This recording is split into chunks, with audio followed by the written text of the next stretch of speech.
২৬-এর লোকসভা নির্বাচনে ডায়মন্ড হারবার কেন্দ্র করে অভিষেক বন্দ্যোপাধ্যায়ের বিরুদ্ধে লড়াই করেছিলেন প্রতিকূর।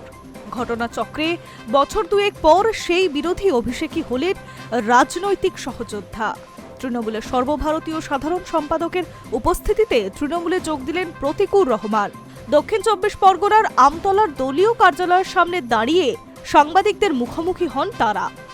বাংলার বিধানসভা নির্বাচনের আগে একদা বাম যুবনেতার দল বদলে তোলপাড় রাজনৈতিক মহল।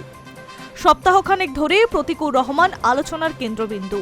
তার একটি চিঠি সোশ্যাল মিডিয়ায় ভাইরাল হয়েছে।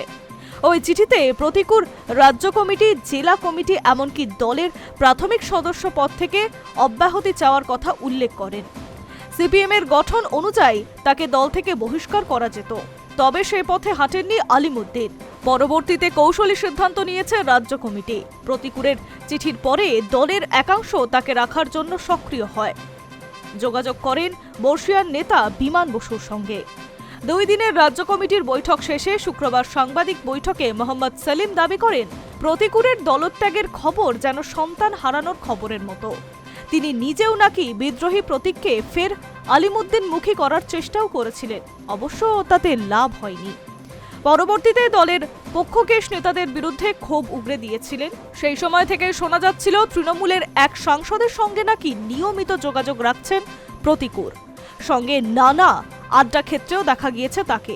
সমস্ত জল্পনা শিলমোহর দিয়ে শনিবার যেন বৃত্ত সম্পূর্ণ হলো। অভিষেকের হাত ধরে তৃণমূলে যোগ দিলেন প্রতিকূর। শনিবার বেলা 12:35 নাগাদ আমতলার দলীয় কার্যালয়ে পৌঁছান অভিষেক। স্থানীয় দলীয় নেতৃত্বদের সঙ্গে এক প্রস্থ বৈঠকও করেন। তারপর প্রতিকূরের সঙ্গে যোগদান পর্বের অনুষ্ঠান সারেন।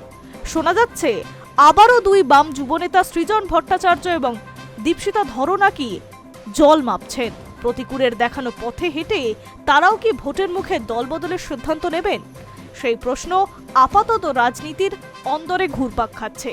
মুখে কিছু না বললেও আলিমুদ্দিনের বর্ষিয়ান নেতাদের কপালে চিন্তার ভাঁজ ক্রমশ চওড়া হচ্ছে। Hi news network.